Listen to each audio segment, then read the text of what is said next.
Bem-vindos ao Durma com Essa, o podcast que te guia pelo universo do sono. Eu sou o Guilherme Brassanini. Eu sou o Jorge Pinheiro. E hoje você não pode dormir sem essa, porque a gente vai bater um papo aqui, né, Jorge? Sobre todas as dúvidas que enchem as nossas caixas no direct do Instagram, né? Então, se você não segue a gente lá no Durma com Essa, por favor, segue, que de vez em quando a gente abre uma caixinha lá, então a gente vai compartilhar com vocês as principais dúvidas que aparecem tanto por lá quanto no nosso Instagram pessoal, né, Jorge? Exatamente. A gente sabe, Gui, que esse tema sono, infelizmente, não é uma questão de acesso para todo mundo, né?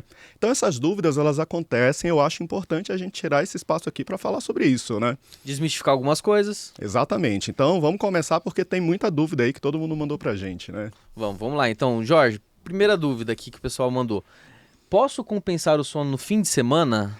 Nossa, essa dúvida aí, eu acho que em primeiro lugar a gente tem que lembrar que sono, né, não é um banco que eu faço lá um depósito de dinheiro, um depósito de sono e fique guardado, né, Gui? Porque a gente sabe que o dormir é uma necessidade, então assim como, por exemplo, eu não posso comer mais agora para não comer lá na frente, como eu não posso também dormir mais agora para não dormir lá na frente, né? Ou vice-versa.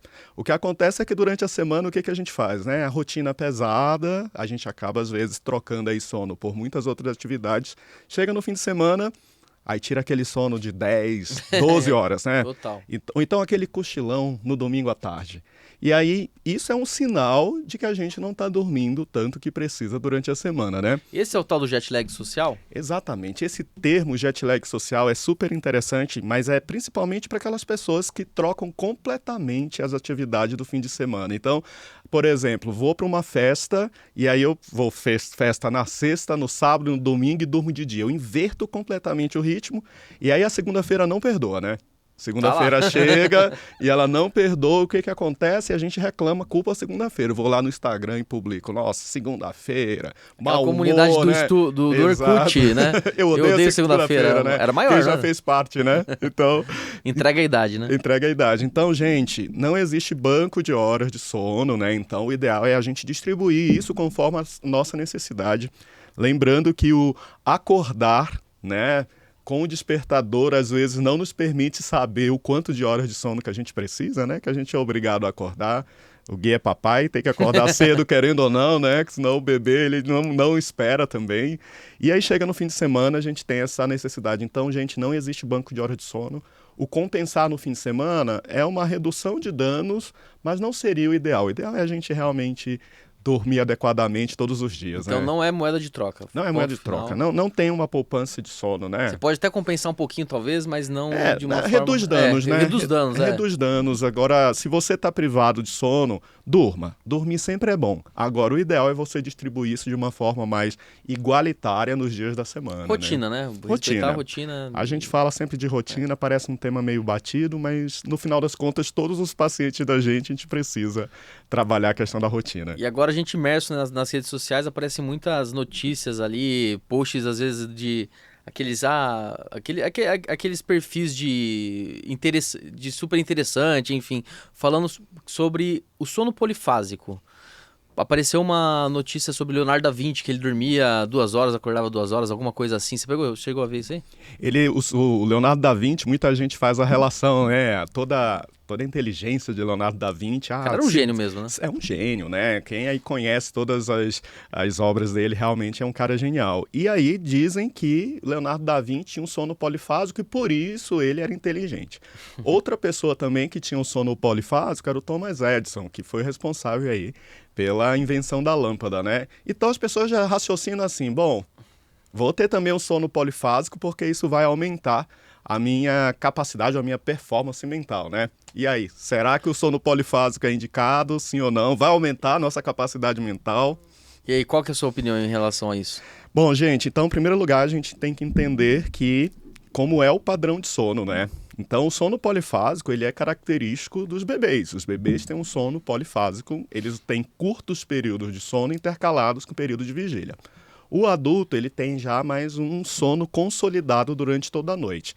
Então, o fato, por exemplo, de Leonardo da Vinci, um cara genial, ter um sono polifásico, não seria o sono polifásico o responsável pela inteligência, mas talvez ele fosse uma pessoa bastante diferente, né, do ponto de vista cognitivo. Talvez ele tenha até seja um cara neurodivergente aí, que a gente não sabe tantas informações, e ele tinha esse padrão de sono bem diferente. Mas, na verdade, não é recomendado fazer esse sono polifásico. A gente tem que respeitar a nossa necessidade individual.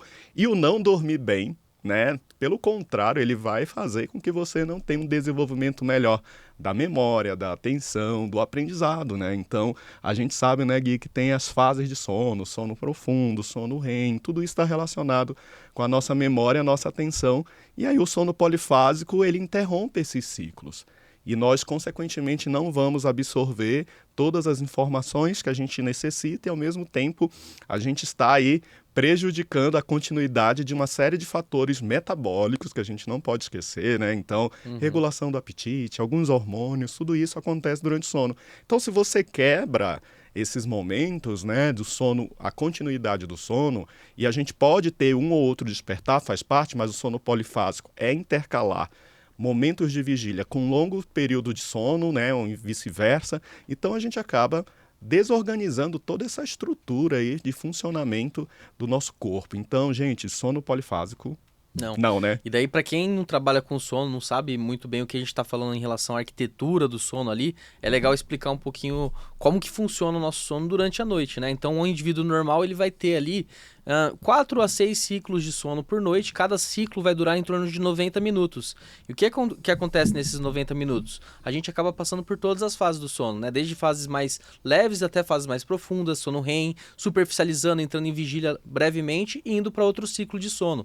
E essa alternância ela é importante para que haja toda a restauração do nosso organismo durante o sono, né? Então, para a gente atingir essas fases durante o sono, em períodos cíclicos, que é importante, então, que a gente tenha uma noite inteira de sono, não um sono tão quebrado assim. Mas ainda falando disso, o que você acha sobre aquele cochilo da tarde, aquela pessoa que tem necessidade de dormir um pouco mais da tarde também, ou até mesmo você gosta de contar essa história? Quem assiste a gente viu já o Jorge falando sobre isso, que na Idade Média a gente tinha 2 sonos. Conta essa história aí também, que é bacana. Perfeito. Então, a gente sabe que, por exemplo, a questão cultural ou social pode influenciar o sono de alguma forma, né? Então, antes da Revolução Industrial, há alguns registros em diversas obras literárias e obras até científicas de um chamado sono bifásico, né? Então, as pessoas hoje têm aquele ditado, né? Ah, fulano está no terceiro sono.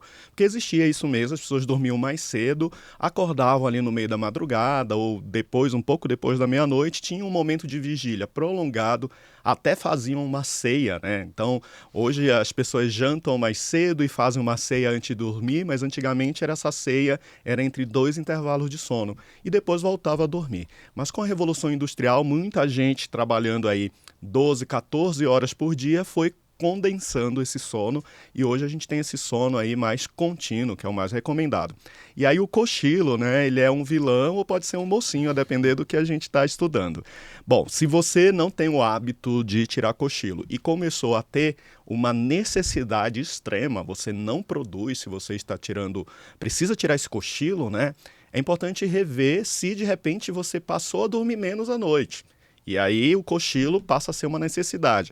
Só que um cochilo de 30 minutos, tudo bem, tá tranquilo, né? Mas se eu deito lá na hora do jornal hoje, levanto lá na novela das 6, já não é mais um cochilo tão simples assim. Então o cochilo prolongado, que chega ali 1 hora ou mais, pode ser sinal de que você não esteja dormindo adequadamente ou a quantidade que você necessita. E para algumas faixas etárias, o cochilo ele pode vir dentro de outros contextos, né? Idosos, por exemplo, o cochilo pode vir associado a quadros depressivos ou a doenças neurodegenerativas e se manifestar com essa necessidade do cochilo. Então, o importante é qual é o meu padrão e se esse padrão mudou. Se eu agora estou tendo essa necessidade do cochilo, converse com seu médico para entender, fazer um diário do sono, observar como está sendo, porque por vezes esse cochilo pode estar sendo uma coisa não tão legal. Agora, se eu tenho uma boa noite de sono e eu tiro aquele cochilo de 25 a 30 minutos e isso me renova, me restaura, tá ótimo. Tem culturas aí, como os povos na Espanha, entre outros países, né? Eles têm o cochilo dentro de uma questão cultural. Então, nesse contexto aí, super funciona. Mas é importante a gente fazer essa limpeza aí de uma possível alteração no seu sono que esteja obrigando a tirar esse cochilo, E né? uma coisa que eu nunca falei aqui, eu acho, mas deve ter um padrão genético isso aí também, porque meu pai, ele cochila, todo pós-almoço ele dá um cochilo de 20, 30 minutos, nem precisa colocar despertador. E eu desde pequeno também tive o hábito de cochilar depois do almoço, que eu não conseguia muito fazer isso, lógico, durante a faculdade de medicina. Só que, por exemplo, no cursinho que eu fazia, eu estava em Ribeirão Preto, no COC, e aí lá a gente ficava o dia inteiro em aula e estudando, e quando não estava em aula, estava na sala de estudos, para estudar para medicina, né? Ainda mais naquela época que era mais concorrido. Então eu tinha que estudar muito. Então o que que eu fazia? Eu dormia embaixo de uma escada, cara. Tinha uma escada super limpinha, assim, que ficava atrás, ninguém passava por ali. Eu encontrei o canto meu do cochilo. Então eu almoçava, enquanto meus amigos ficavam conversando, eu falava, vou ali e já volto. Aí eu ia para baixo daquela escada, colocava minha mochila, deitava 20 minutinhos. Pronto, tô pronto pro dia. E assim, depois que eu me formei, sempre que eu tenho a oportunidade de conseguir cochilar, eu cochilo. Então, por exemplo, no começo da minha carreira, que eu ia pra tudo quanto é canto aqui em São Paulo. Então, às vezes, eu ia da Vila Prudente pra Cotia. Coisa que quem conhece São Paulo sabe que é longe. Então, eu tinha que ter estratégias de como que eu conseguiria tirar meu cochilo. Então, tinha estacionamento que eu parava, que o cara já sabia. Eu falava, ó, deixa o carro ali naquele lugar. Chegando desse lugar, eu vou dar um cochilo e depois eu já tiro o carro e vou embora. Então, eu já tinha até estratégias de cochilo. Então, pra mim, até hoje, cochilar 20, 30 minutinhos é, tipo, excelente. Meu rendimento à tarde, até meu humor melhora, né? E não por uma necessidade de uma privação de sono, mas é uma necessidade Exato. fisiológica mesmo, que faz com que eu renda melhor. E o interessante também, tanto do seu pai quanto do seu, é que é um cochilo que ele é limitado espontaneamente. Você não precisa colocar o Não precisa. despertador. Então isso já indica que tá tudo certo, né? Sim. Porque você coloca, às vezes vai... Tem gente que diz, nossa, doutor, é pior eu cochilar durante o dia, eu acordo com dor de cabeça, mal-humorado, né? Porque às vezes precisava de um cochilo muito longo e ele interrompe E ali. acorda azedo. Exato. Mas por que que isso acontece? Porque daí a gente vai atingir aquela fase do sono profundo e aí você Interrompe acorda, aí nesse interrompe momento, nesse né? momento que seu cérebro tá com ondas cerebrais super lentas ali, daí você acorda mais azedo mesmo, né? Você Então, sabe, Gui, que eu atendi recentemente uma pessoa que faz medicina no último ano, estudando para residência, e a queixa era exatamente essa, cochilos prolongados durante o dia que não conseguia resistir, eram irresistíveis, né? E, de uma certa forma, a gente fez um diário do sono, aí a gente fez aquele exame da actigrafia, que avalia o ritmo. O que acontecia? A pessoa estudando, né, para residência, ela dormia 6 horas por noite. Então, ela tem uma necessidade mais ou menos em torno de 8 horas e estava ali devendo horas de sono e chegava no meio do dia, não conseguia. Era 1 hora e meia de cochilo para melhorar um pouco o seu rendimento. Então, olha como às vezes a gente nem percebe, pode ser enganado aí com essa necessidade, é aquele né? mito, né, de você ter que estudar, dormir pouco e a pessoa às vezes Exato. perde a... Não tem a noção que é A importante você performance dormir cai, né? para você ter toda a fixação do conteúdo que você estudou, porque senão não fixa, né? E ainda falando dessa parte de insônia, você falou dos cochilos, dos idosos, tudo mais. Tem geralmente aquela senhorinha, né, que chega no consultório, com a filha levando, falando, minha mãe tem insônia, né? Não consegue dormir. E quando a gente vai conversar e entender como é que foi o dia dessa senhorinha, ela fica o dia inteiro sentada na frente da televisão, tirando múltiplos cochilos, né? O tempo inteiro ela tá ali cochilando. Daí, claro que à noite ela não tem aquele sono. Isso acontece com frequência no seu consultório também? Acontece muito e um problema sério, principalmente nas pessoas que estão nesse momento da aposentadoria, é a mudança de rotina, né? Então, antes tinham ali uma rotina mais rigorosa, horário para acordar, horário para dormir, e agora já não tem essa regulação tão intensa. E o que que acontece, né? Tiram cochilos que às vezes eles não percebem o quão prolongados são. E aí tira a pressão de sono. Quando chega no período da noite, às vezes até começa a dormir, mas acorda e fica caminhando pela casa, né? Então é o idoso que espera dar a hora para a padaria abrir para poder comprar o pão, né? Então, assim, a gente tem que ter muito cuidado porque essa falta de atividades rígidas na rotina diária promove ambientes que facilitam o cochilo. Então, rouba o sono noturno. Então, é importante a gente também criar uma rotina de outra forma para os idosos, falando também de pacientes que têm dificuldade de locomoção, né? Pacientes institucionalizados. Então, por exemplo, às vezes é um indivíduo que mora num abrigo ou uma outra condição social e fica, às vezes, durante o dia inteiro sem grandes atividades. Aí, quando chega no período noturno, não dorme. Uhum. Aí, o que que faz? Medicamento para dormir. Mas se nós não mudarmos essa rotina, limpar tudo isso, muitas vezes, não em todos os casos, mas muitas vezes esse medicamento ele pode ter uma indicação aí bastante questionável, né, nesse sentido, porque a gente precisa realmente criar atividades durante o dia para não abrir para essa possibilidade do cochilo espontâneo, né, e com isso roubar o sono da noite. E aí, entrando na questão das medicações, era a próxima pergunta. Você fez um gancho aí interessante até, ó. Tenho insônia, posso tomar melatonina, que é um remédio natural? Essa pergunta aí, ela já tem múltiplas coisas na própria pergunta, né? Então, em primeiro lugar, né? O que a gente chama de natural, né? Então, melatonina é o quê? É natural mesmo? Então, o primeiro passo é dizer que melatonina é um hormônio. Ponto. A gente precisa partir desse princípio até para entender melhor e a gente respeitar o que é um hormônio. Então, por exemplo, o que é hormônio? Um corticoide pode ser hormônio, o próprio hormônio tiroidiano, que às vezes a gente precisa repor. E às vezes a gente fica com medo, né, de usar certos medicamentos à base de hormônios, né? E nem pode, né? A testosterona, por exemplo, que vai quebrar um eixo.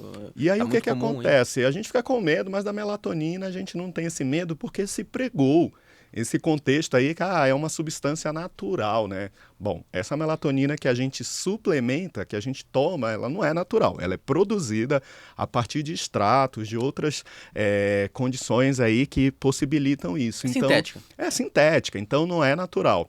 E aí a grande pergunta é, por que eu tenho que tomar melatonina? Será que eu preciso realmente, né? Eu acho que essa é a grande questão. E tem uma pressão aí que a gente recebe hoje, é difícil eu não receber um paciente no consultório que não esteja suplementando melatonina. Eu fico impressionado com isso, né? Antes de qualquer conversa, basta o paciente falar assim, olha, eu não durmo bem, ou um profissional de saúde está prescrevendo, né? E são diversos profissionais, não só médicos, mas estão orientando a usar melatonina, ou o próprio paciente já vai ali naquela gôndola da farmácia que tem um monte de Z saindo, né? Então, aquilo já seduz, né? Eu já estou com dificuldade de dormir. E aí aquele monte de Z saindo ali, né? Um monte de figuras fofinhas com travesseiro. Muitas... Durma melhor. Exato. Muitos carneirinhos, né? Nuvens. Então é um apelo muito grande. Mas isso agora no Brasil tem isso, né? Mas antigamente o paciente voltava com a mala cheia dos Estados Unidos, porque não vendia aqui, né? Não vendia. Agora entrou como um suplemento alimentar. Olha que estranho, né? Entrou no Brasil dessa fácil, forma. Né? Não precisa tanta regulação, né, gente? É por isso que é um suplemento alimentar. Entra como suplemento alimentar, não uma medicação. Exatamente. Então, em primeiro lugar, né? O efeito da melatonina, ela tem duas ações principais. A primeira delas é o que nós chamamos de hipnótica, que ela pode sim ajudar no sono, e a segunda, que nós chamamos cronorreguladora. Mas dentro dessas duas ações, a ação mais potente, digamos assim, é essa cronorreguladora, que ajusta o nosso relógio biológico. Então, ela é importante, por exemplo, para pessoas que têm alteração no ritmo circadiano ou no ritmo do relógio biológico. Então, aquele indivíduo que às vezes vai viajar para mais de 5 fusos horários, a gente precisa preparar o corpo antes. E a melatonina pode ser uma opção interessante para ajustar esse relógio biológico. Ou para pessoas que têm o que nós chamamos de atraso de fase de sono. É aquela pessoa que naturalmente o corpo dela é para dormir mais tarde, por exemplo, 1, 2 horas da manhã, mas ela gostaria também de acordar mais tarde, 9, 10 horas. Só que, socialmente, ela não se encaixa nisso, ela precisa estar no trabalho às 8. Então, ela sempre está privada de sono. E a gente pode modular esse sono com a melatonina e também questões comportamentais para trazer para um horário mais adequado. E uma outra indicação, que essa pode vir para alguns indivíduos, são idosos com queixas de dificuldade para iniciar o sono, porque eles começam a produzir menos. E aí, nessa situação, a indicação de melatonina dentro de uma avaliação clínica. Aí sim já tem uma alteração na produção, né? Exato, mas de uma forma geral, jovens, pessoas produtivas socialmente não têm essa dificuldade. O que elas têm é um atraso na liberação, muitas vezes por hábitos inadequados, né? Então, ficar lá no celular, na TV, que são situações que inibem a sua liberação. E lembrando que a melatonina não chega no corpo e já começa o sono, né? É uma liberação, é um crescimento gradual que vai me levar a dormir, que vai reduzindo frequência respiratória, pressão arterial, frequência cardíaca, até que vai, com outros fenômenos fisiológicos, começar esse sono. Então, as pessoas lá postam, né? Postam até no Instagram, né? Vou tomar minha melatonina nos stories e vai deitar e dormir. E, na verdade, não vai acontecer. E quando a gente toma melatonina por indicação correta, não libera o indivíduo dessas mudanças comportamentais. Elas precisam vir juntas, né? Então, muitas vezes a gente tem indivíduos utilizando melatonina, continuam dormindo mal, aumenta a dose, aí começa a ter consequências disso, dor de cabeça, sonolência, pesadelos, né? E outras condições que podem vir porque desloca essa curva, né, de concentração da melatonina no sangue. Então, a gente sabe que durante o dia a concentração é para estar baixa. E muitos outros fenômenos fisiológicos vão ocorrer porque a melatonina está baixa. Se ela estiver alta, vai inibir isso também. Então, gente, cuidado. Melatonina, ela tem uma indicação correta. Ela não deve ser utilizada de forma indiscriminada, né? E sempre com uma orientação médica. E vamos mais a fundo nessa questão da melatonina, porque eu acho que o pessoal gosta bastante disso daí. Outra indicação que a gente poderia fazer também é em relação a pacientes que não têm sensibilidade à luz, eles não conseguem enxergar, por exemplo, né? A gente sabe que o principal sincronizador, né, do nosso ritmo biológico é a luz, né? A luz e a ausência dela, né? Então, é o que faz o nosso ponteirinho lá todo dia corrigir, né? Um pouquinho que ele tende a sair fora, porque o nosso ritmo é circadiano, em torno de 24 horas, não 24 horas exatas. Mas esse paciente que não enxerga, não consegue ter a sensibilidade à luz, para a luz entrar lá no trato retino hipotalâmico e fazer toda a questão da regulação do nosso ritmo biológico, é também um indivíduo que está, então, indicado a utilização da melatonina para sincronizar, né, Jorge? Exatamente. E em relação e aqueles pacientes que, por exemplo, estão em ambientes que não têm ausência da luz? Então, se discute muito no nosso meio médico, pacientes em UTI, que ficam o dia inteiro expostos à luz, 24 horas, então, por ser um ambiente controlado ali, o tempo inteiro enfermagem passando e tal, então o tempo inteiro tá com aquela luz branca, forte, que atrapalha também o ritmo. E a gente não conversa sobre isso na medicina. Então, eu quero aproveitar um pouco esse espaço, a gente nunca conversou sobre isso, para saber a sua opinião. Essa conscientização em relação a um paciente internado em uma UTI por um tempo muito prolongado, você acha que não seria indicado para esse paciente uma regulação do ritmo biológico de alguma forma? Porque ele não tem a regulação natural, né? É incrível, porque realmente não há uma conversa sobre esse tema. E pelo contrário, né, o que acontece naturalmente? Seja um paciente em UTI, ou um paciente em enfermaria ou num quarto, então ele é acordado 3 horas da manhã para aferir a pressão. Então, assim, imagina, né, um paciente ele é internado, seja qual for o setor do hospital, ele entrou, ele já mudou completamente a rotina dele. Isso por si só já é um agravante para essa qualidade do sono.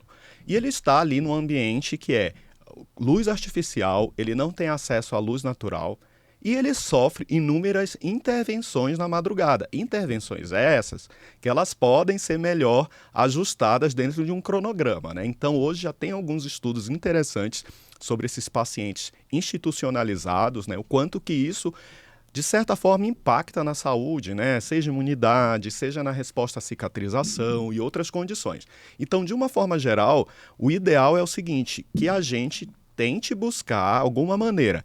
Na UTI, esse paciente ele já está com medicamentos sedativos, e muitas vezes, né? Ele está ali no ambiente com múltiplos, mesmo que ele esteja ali dentro de um compartimento separado, mas ele está ali sofrendo a influência de outros pacientes. Então, os monitores que ficam lá piscando, fazendo som, ou às vezes a entrada de um paciente, maca entrando, maca saindo, a própria conversa dos profissionais, então é difícil para esse paciente manter o padrão de sono. Talvez aí a conversa na UTI a gente vai precisar ter muitas mudanças que talvez sejam bastante difíceis de serem empregadas. Mas no quarto ou na enfermaria, algumas medidas simples, elas podem ser revisadas. Horário de medicação, por exemplo, né?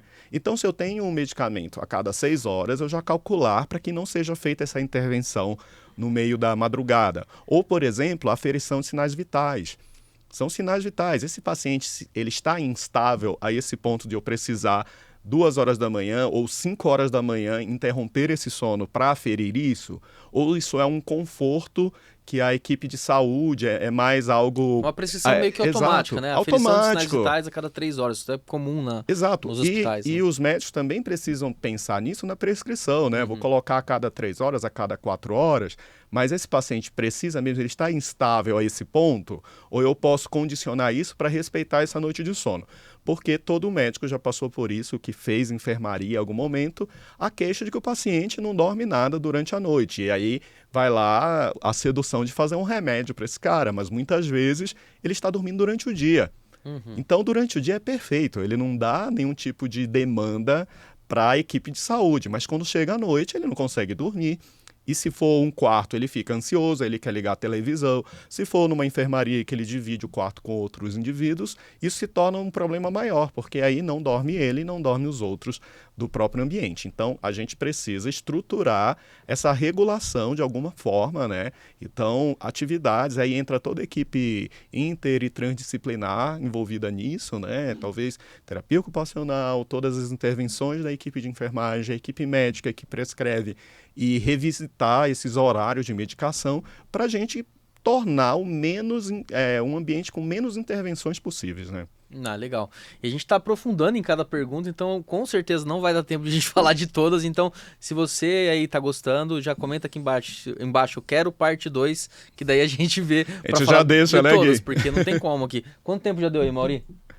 25 e 45. Aí já foi 25 minutos de conversa aqui, Jorge. Aqui Chegou é nem na bate-papo, metade, meu. né? Chegou nem na metade, Chegou nem né? na metade ainda. Não chegou mesmo, né? E vamos para a próxima. Em relação, ainda dentro desse aspecto, em relação a vitaminas para o sono, pílulas, enfim, que não seja melatonina. Como que a gente tem visto a relação desses polivitamínicos pro sono? Melhora o mesmo sono? É mais um polivitamínico como outro qualquer? Como que é essa relação, na sua opinião? A primeira coisa é o seguinte, como isso está sendo entregue para o indivíduo, né? Então, muitas vezes ele entrega, você tem que tomar isso sem nenhuma avaliação desse sono. Então, isso para mim já é um ponto que a gente precisa refletir muito. E aí agora surgiu o magnésio, né? Então, o magnésio, por exemplo, todo mundo já está prescrevendo fórmulas com magnésio e outras substâncias envolvidas aí com a promessa do sono acontecer. Mas prescrição sem avaliação é uma prescrição inadequada, porque a gente precisa avaliar esse indivíduo, lembrando que quando o indivíduo fala que ele não dorme bem, tem 80 distúrbios do sono que podem estar envolvidos aí. Então, se eu não tenho um diagnóstico correto do que está acontecendo, a minha intervenção ela também não está correta. Ela pode acertar em um ou outro, mas na verdade é um tiro no escuro. Então, suplementar sem avaliar já é o primeiro erro nessa situação. A segunda questão é o que as evidências falam, né? Então, o magnésio, que é o queridinho aí ultimamente, né? E os pacientes, não posso, doutor, em vez de eu tomar esse remédio, eu não posso tomar magnésio. Então, tem que pensar o que as evidências científicas falam. Então, de uma forma geral, revisões sistemáticas e meta-análises não têm mostrado um benefício, não que vai fazer mal, mas pensando no sono, não mostrou que tem esse resultado expressivo ao ponto de a gente justificar nos guidelines de tratamento de insônia, por exemplo, o uso do magnésio. Então, eu acho que sempre, se você se queixa de sono para um profissional de saúde e ele, sem avaliar, já te prescreve alguma coisa, é um momento de você refletir se é necessário realmente, porque não tem um diagnóstico fechado e é muito comum, né, no consultório, o paciente chega, doutor, eu não durmo bem. Mas o que não é dormir bem? É dificuldade para dormir, é ronca e apneia, se movimentar muito. E se essa queixa ela não é esmiuçada detalhadamente, aí realmente a prescrição desses suplementos não tem sentido nenhum. Mas, de uma forma geral, hoje a gente não tem nos guidelines de tratamento, seja brasileiro, seja europeu ou americano, substâncias como o próprio magnésio mostrando benefício aí nos tratamentos de distúrbio do sono. E aí é aquela coisa que a gente conversou também anteriormente, a melatonina. É um apelo muitas vezes comercial também para... Porque assim, dificilmente alguém vai ter algum problema sério com a utilização dessas medicações. Então talvez seja muito confortável para quem comercializa falar que vai melhorar, entendeu? E aí muitas vezes o paciente começa a tomar o magnésio, mas começa a ver o sono de uma forma diferente. Então muda outras questões que fazem com que o sono dele melhore. Ele fala, nossa, olha só que fantástico, essa pílula aqui resolveu o meu problema. E a gente sabe, e sempre fala aqui, que não existe fórmula mágica nenhuma para o tratamento da apneia. Talvez o chá da vovó lá das antigas funcionasse melhor. E falando em chá, você acha que tem algum chazinho aí que pode dar uma acalmada, relaxada no pessoal aí? O chá é uma dúvida, né? E é uma dúvida para o mal e para o bem, né? Então, se ele entra dentro de um contexto de criar um ambiente relaxante para o sono, eu acho super favorável, né? Mas não é todo tipo de chá. Então, tem chá que, pelo contrário, ele é muito estimulante, né? Só Tem no- chá que tem chá preto, chá verde, chá branco, são muito estimulantes. Então, devem ser evitados depois de alguma hora. Agora, o chá, ele não é a solução da sua insônia. Agora, se ele cria um ambiente favorável para você relaxar, dormir aquele chazinho quentinho que te traz esse conforto, né? Aí sim, não vejo problema nenhum. Agora, pregar como a solução para o seu problema de sono, aí a gente já está partindo para um problema mais complexo aí, né? Ah, legal. E vamos então agora falar sobre esses dispositivos de vestíveis, né? Os smartwatches, né? Então a pergunta foi: meu smartwatch diz que tem um pouco sono profundo, eu devo confiar? Bom, gente, ó, tô aqui com o meu, né? Todo mundo usa e o sono veio aí para as discussões na mesa do café da manhã, né? Que eu olho e disse, "Oh, meu relatório disse aqui que eu tô dormindo pouco ou que eu não tenho sono profundo, eu não tenho sono REM", e aquilo começa a criar uma angústia no indivíduo, né? Então, primeiro momento é dizer que nós estamos numa era da monitorização contínua da nossa saúde. Isso, de certa forma, não é ruim. Eu não vejo como um problema, né? Eu acho que realmente, para algumas condições, isso faz todo sentido, como, por exemplo, indivíduos que tenham arritmia, indivíduos que tenham outras condições. A gente consegue, por exemplo, identificar que eu estou fazendo pouco exercício ou pouca atividade física e condicionar o corpo, já repensar sobre isso. Então, eu acho que isso traz um ponto muito positivo. Com relação ao sono, também não é tudo negativo, né? Eu acho que, por exemplo, a gente consegue ter um diário do sono, uma ideia de como está sendo esse padrão dos indivíduos. Hoje, alguns pacientes me mandam, né, do próprio smartwatch, eles geram um gráfico em PDF de vários dias e me mandam e a gente consegue entender e fazer intervenções. Mas quando a gente fala de estágios do sono, aí o negócio complica, porque a gente sabe que essa relação, né, com uma validação científica é um pouco mais fraca. E isso pode estar gerando uma ansiedade maior nos indivíduos. Então, por exemplo, o sono profundo existe uma taxa de falha grande, que é superior a 50%. Então, pode estar errando e gerando uma ansiedade nesse indivíduo e até transtorno de busca do sono ideal, né, que é a ortossônia. Então, fica buscando um sono que não vai acontecer porque está monitorando de uma forma inadequada. Então, muito cuidado aí com essa informação, porque ainda vamos caminhar muito com esses dispositivos. Eu acho que a gente está tendo aí grandes avanços, mas muitas das funções ainda não sofreram uma validação científica. E uma validação científica, ela responde por um método científico, né, que vai comparar com um padrão ouro, que no caso é a polissonografia. E na polissonografia nós temos eletrodos cerebrais, que fazem a medida, né, a análise dessas ondas cerebrais e a gente consegue estabelecer que estágios do sono o indivíduo está. No caso dos smartwatches, eles fazem essa medida indiretamente, a partir de outros sinais fisiológicos, movimentação, frequência cardíaca, frequência respiratória, pressão arterial, né, batimentos cardíacos. Então, isso que vai, de certa forma, comparando com os dados na vigília, no período que está acordado, estimar esse sono. Então, eu usei a palavra mais clara, estimativa. É, o Né? algoritmo ele É um trabalha algoritmo, exato. com esses parâmetros e também com algumas outras coisas que devem ser colocadas ali para ele. Luz e outras questões Exato. ambientais, né? Isso tudo Às vezes até influencia. mesmo falar, se a gente tem mais sono profundo nessa fase, nessa parte do sono e mais REM, provavelmente ele está aqui em REM.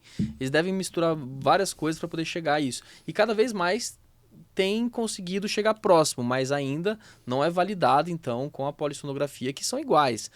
Pelo que o Jorge falou, né? Que a polissonografia tem muitos eletrodos ali para avaliar seu ritmo cerebral, outras questões ali para a gente conseguir de fato chegar à conclusão que o paciente está acordado, está em vigília, tá acordado em vigília, boa, está acordado, está em sono, qual fase do sono que ele tá também. O que eu falo para os pacientes muitas vezes é tipo assim, a gente tem que comparar pato com pato, ganso com ganso. Não dá para comparar pato com ganso, né? Então, a avaliação do smartwatch, o interessante é avaliar ele com ele mesmo. Então, pro andamento do paciente. E é interessante coisa que você coloca, eu acho que foi na tua aula que eu vi, que você coloca que a polissonografia é uma foto. Você faz até a maquininha da foto. Enquanto o smartwatch ele é um filme, né? Então você consegue avaliar o paciente por um período prolongado de tempo ali, né? Então isso é uma vantagem até do smartwatch em relação à polissonografia, que você não consegue fazer polissonografia todo dia. Então se você compara, pega alguns parâmetros que o smartwatch traz, você intervém para um tratamento e continua acompanhando esses parâmetros, está comparando pato com pato. Só que qual que foi a única mudança? A tua intervenção. Então aí esses dados se tornam relevantes para você ver melhora. Ah, o sono profundo era de, sei lá, 10%, agora está 20%. Provavelmente ele melhorou. Não quer dizer que é 20% exatamente, mas quer dizer que houve uma melhora. Então daí você condiz com o que você interveio, com a melhora clínica do paciente e os parâmetros que o relógio trouxe. É uma coisa interessante. E a gente vai nisso a sentido do que são recomendações da própria Academia Americana de Medicina do Sono, onde eles trazem para a gente que o paciente tem que olhar o smartwatch com muito cuidado, para não ter prejuízo em relação a você ficar muito ansioso, não saber a interpretação, e sempre compartilhar esses dados com um profissional do sono que vai ser capaz de interpretar e te orientar em relação a como você lida com esses dados, né? Eu até falo para os colegas médicos, né, que o paciente que chega com alguma informação do smartwatch, ouça, porque ele está utilizando isso e avalie, né? Às vezes a gente diz, olha, essa informação, não estou falando só de sono aqui, mas de outros parâmetros, eu vou analisar e trago essa posição para você. Porque se você não recebe essa informação do seu paciente, é a última vez que ele vai no seu consultório, porque ele está utilizando e isso é uma tendência, né? Agora, olhar com criticidade, buscar as evidências científicas e avaliar dentro de um contexto de saúde, de queixa de saúde. Porque uma dúvida é eu estar monitorando sem ter queixa nenhuma. Também essa é uma questão importante. Não, e é legal a gente falar que como tá evoluindo os smartwatches, né? Sim. O próprio Apple Watch agora acabou de ser validado na Anvisa para ele trazer o risco de apneia do sono, né? Então é interessante isso, porque ele pega a saturação, se o relógio está pegando que está desaturando, um paciente que não tenha talvez tanta queixa clínica ou é relaxado mesmo, não vai atrás de procurar ajuda, ele pega ali o próprio relógio e avisa, ó, risco de apneia, procure um profissional. Então acho que assim, os dispositivos eles estão cada vez mais inteligentes e é uma tecnologia que a gente que é médico não pode negligenciar e virar a cara, torcer o nariz, não. E negar, né? É, negar. É uma coisa que veio para ficar, cada vez mais a gente vai ver validações e vai melhorar esses dispositivos cada vez mais e eu acho que é uma realidade já que a gente tem que começar a aprender a trabalhar no nosso consultório com esses dados também, né? É isso que você falou, né? É uma novidade que chegou em 2024, né? O risco de apneia do sono. Eu acho interessante porque a própria Apple, ela fala risco de apneia do sono, quer dizer, sugere, né? Ela não não está diagnostica, fechando o né? diagnóstico. Sim. E é importante porque a oximetria que é feita pelos smartwatches, né?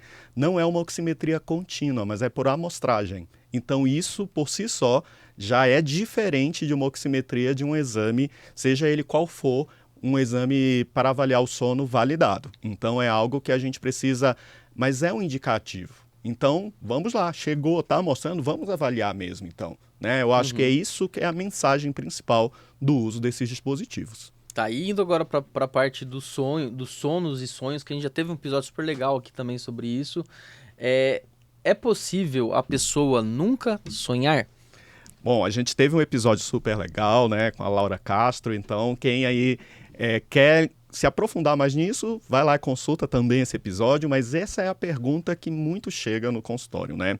E o que a gente percebe sobre eu nunca lembrar dos sonhos? A gente lembra dos sonhos quando a gente tem um despertar naquele momento. Então, se eu não tenho despertar, eu posso não lembrar desse sonho.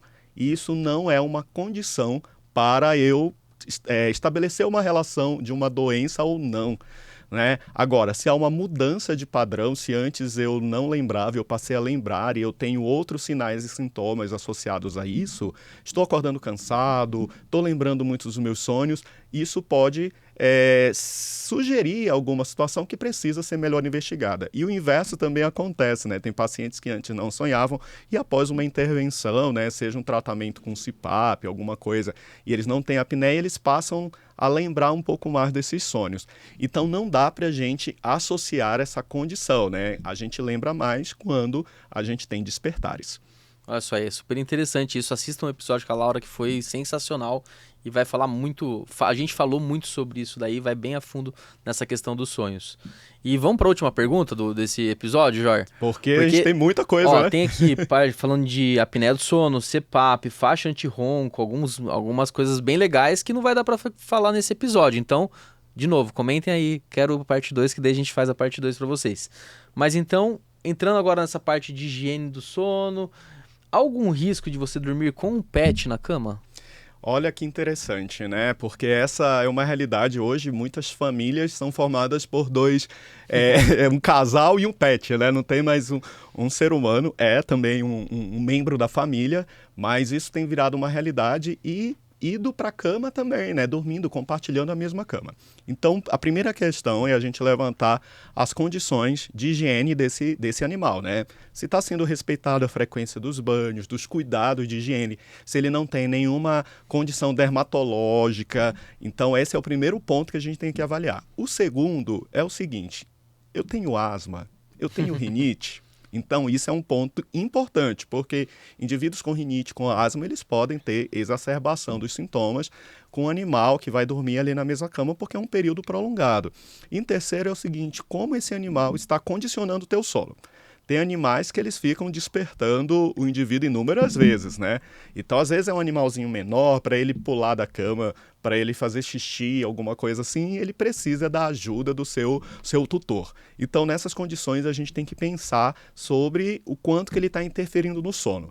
Nos Estados Unidos, de 35% a 40% das famílias que têm pets em sua casa já dormem com algum membro da família esse animal. Então, é uma tendência que está acontecendo aí, mas a gente precisa refletir sobre essas questões, né, da saúde, do quanto que interfere no sono, e se por acaso todo esse checklist que a gente fez, você não preenche nenhum deles, tá? O animalzinho, ele te acorda múltiplas vezes, ou ele tá com alguma condição dermatológica, ou você tem rinite e tem também asma, alguma doença alérgica, aí nessa situação é melhor realmente evitar esse contato aí na mesma cama. Então, cada um é cada um, né? Cada um é cada um, né? Tem Mas que de uma avaliar forma geral tem individualmente, que mas entender essas condições antes de não responder. atrapalhando. Talvez eu falo isso porque eu tenho 2 cachorros e 2 cachorrinhas, na verdade. E a Madalena, ela no meio da noite, pum, sobe na cama e não tem quem tire. Daí. E já era, né? Já era. Não, é inclusive que já era, a gente nem vê, na verdade. não dorme Na hora se que- deixar ela fora da cama, Não, né? na hora que acorda, ela tá já no meio, já fala, tá bom, já tá aqui, já fica aí. Mas ela não atrapalha, ninguém tem rinite e tudo mais, mas tem essa questão importantíssima da higiene, né? De você ter um cachorro pelo menos limpo ali, com os banhos em dia, também pra não ficar... As não vacinações virar em zona dia, também, né? as vacinações em dia é super importante. É. Mas eu acho que é isso, hein? Foi legal esse episódio, hein, Jor? Não, eu acho que são as dúvidas que chegam no nosso consultório, que chegam nas redes sociais, então é importante, né? Eu acho que a gente esclarecer isso. E se você, como você já falou, se você quer que a gente tenha parte 2, parte 3, a gente vai estar sempre fazendo. Comenta aí no nosso episódio, né? Eu acho que é isso, né? Então, agora a gente se vê no próximo episódio sobre a parte respiratória do sono. O que você acha? Então, a gente tem muita coisa aí para falar. E se você gostou aqui desse episódio, né, acha que alguém precisa ouvir, compartilha. Siga a gente nas redes sociais, no nosso canal no YouTube, Durma com Essa Podcast, no Instagram, Durma com Essa Podcast também. E sempre que você tiver alguma dúvida, pode mandar, que ajuda a gente a estar fazendo outros episódios, né, Gui? Exato. E importante, compartilha, dá o like, siga a gente, tá bom? A gente se vê no nosso próximo episódio. Até mais.